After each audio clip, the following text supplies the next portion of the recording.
Yo, what's up, YouTube? Man, it's your boy Action Jackson, and in today's video, I'm going to be talking about the jersey numbers for the Cowboys rookie class, and also the news about Micah Parsons being a full-time defensive end, and also putting on pounds to get himself prepared to play defensive end full-time. So before we hop into the video, I would appreciate if you guys would like the video, subscribe if you're new, comment, and share my video with anyone who you think will enjoy my content. Shout out Michael Galkin for coming up with the information on the numbers. So number 58 is going to Mozzie Smith. He already had that number coming out. And Michigan, he already had it at Michigan. He's going to have it again in the pros. Same thing with Luke Schoonmaker. We had 86. Since Dalton Schultz is no longer on the team, we gave that to Schoonmaker. We gave 35 to DeMarvin Overshone. We gave 93. That used to be Terrell Basham's number. We gave that to Villian Vihoko. 76, Asim Richards. 37 to Eric Scott Jr., 42 to Deuce Vaughn. That's an ugly number to me as a running back, but obviously I know that once, because right now with the roster, we're starting out with, I want to say like 90 players, and then by the time September comes, they're going to cut it all the way down to 53, so I'm pretty sure Deuce is going to have a better number when he is on an active roster and he's playing on game day and things like that. And number 83 was given to Jalen Brooks. Numbers are numbers. The numbers don't make you, you make the numbers. So it doesn't really matter what number they wear. It's cool by me. But like I said, a lot of these numbers they're just camp numbers. They're just what they're going to give these players. Some might change their numbers. Schoonmaker might not be 86, but who knows? He might keep it. He might not. Same thing with an Eric Scott. Anything with mostly the skill positions like linebacker, corner, receiver, running back, those guys are probably going to change their numbers. So don't get too heavily invested with some of these numbers. I don't look too good on them, but some of them they'll change it, things of that nature. Alrighty, man. So as the more younger people get into the league, more a lot of these kids are going to be on social media. Me and Micah, we're dang near around the same age. Micah's like what, 23, and I'm 20. So Micah is saying that he's going to bulk up. He's going to put on healthy weight. This isn't a regular person's weight when they're saying they're going to gain weight. They might be scrawny, and the next thing you know, they put on a lot more weight. I think for them, he's going to put on pounds of muscle. Right now, he's standing currently, he's at 252. He's not going to surpass 255. That's what he said on his tweet at any time during his career. He's just going to put on more muscle so he can carry the load. And we obviously knew that he couldn't carry the load because during the back half of that season and the first 9 weeks of the season, Micah Parsons, him, Crosby, Bosa, and TJ Watt, before TJ Watt tore his pec week 1 or week 2, those four defenders were 4 weights high of getting Defensive Player of the Year. If the season would have ended out after 4 or 5 weeks, it would have been very tough for the voters to decide on who was going to be Defensive Player of the Year. Someone gave it to Bosa. Someone gave it to Parsons. But anyway, man, I think this is really great that he's doing that. And most importantly, the reason why he's transitioning into defensive end full-time.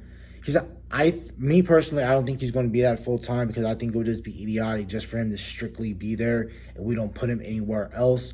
I think he's going to stay defensive end. He's going to get most of his reps there, but we're still going to move him back. He's going to drop back from time to time, but he's going to be labeled as a defensive end. We drafted him in 2021 of March. He's eligible for a mega extension in 2024.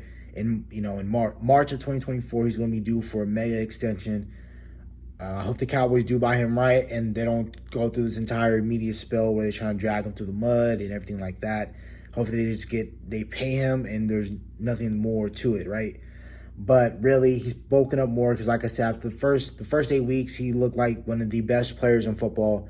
Then the second half of the year, his body was wearing on him. And I think mostly that comes with playing the teams that we had played, but that November stretch is the toughest on 2 teams. Or, it's tough on 6 teams technically, but mostly for the Cowboys and Lions because every year of football, we're going to be playing on Thanksgiving no matter what. So that just brings in more revenue for the NFL. So that's why the NFL can be playing on more holidays and bringing in more revenue and shares and everything like that. So I think November is really where it kind of messed up his body, because the Cowboys and Lions, specifically those those two teams, they're playing 3 games in like 12 days. So that's, that's a lot of football in 12, in just less than 10 days, because, it's cool to do that in basketball, but for football, that's totally different. It needs to be spread out week to week like how it is. But that November stretch really puts a toll on a lot of these guys' bodies. And just for, Cowboys players, that's tough, because we do that every single year. But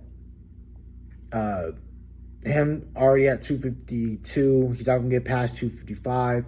Like I said, putting on more of that workload that's definitely something that we're going to need, because we need Micah to not only be great during, the regular season, but we need him to take it another step playoffs. And we also know that we're going to get better play out of him anyway. You got Mozzie Smith, a tank who can, we never had a nose tackle like this ever in a very long time, that can go upfield, and most importantly, 2-gap, and be great at that. I know Jonathan Hankins, he's really great at doing that, and we were one of the best run defending teams when Jonathan Hankins was healthy and we had him on our team. But now you add him, you already got Hankins, you add Moz, who can also bring you upside of going upfield and getting, doing something in the pass rush game. So that we have better linebackers. So I think that if we're able to, sprinkle Micah in at defensive end and playing him at linebacker, I think we're going to be just fine. Our defense is not going to take a step off, and we're going to do just fine, man. And honestly, I think that's what Micah, man. We thought we were getting off-ball linebacker. That's what I thought. I wasn't close. I'm not close with the NFL news yet. I don't know all the ins and outs and everything like that in terms of like some of these prospects, because evolution never stops, no matter where you go, no matter what business or career you do. But for NFL players, man, what we thought we was getting out of Micah was a straight off-the-ball linebacker. That's why a lot of people, including me, wasn't initially too happy with the pick, because we thought we were just getting another off-the-ball linebacker. Come to find out, Dan Quinn grabs a whole, harnesses his talents, and Micah already had the hunger to go out and be great, which didn't take much for him to do at all. And that turned out for him to be one of the best players in the league, and him be a 10-plus sack guy. So he's been playing defensive end ever since he was a rookie. So him making that full transition is not much. And then plus, like I already said, he's due for a mega extension in March of 2024, which is really smart for Micah and his agency team and everything like that. That's really smart, because if you want to get paid a lot of money, which a lot of these NFL players do, the third highest position or second highest paid position in the league is defensive end. And then I definitely know it's top 3, because quarterback is 1. Then I don't know if it's defensive end and then offensive tackle, but I'm pretty sure it's defensive end, because now the defensive ends are north of $35 million right now. And by the time Micah gets paid, it's going to be about 40, 45 at the market, and be around 50. I don't know what the guarantees or anything with his contract going to look like just yet. So yeah, man, that's about it for the video. I hope you guys have a nice day. Stay safe, stay blessed. Bye.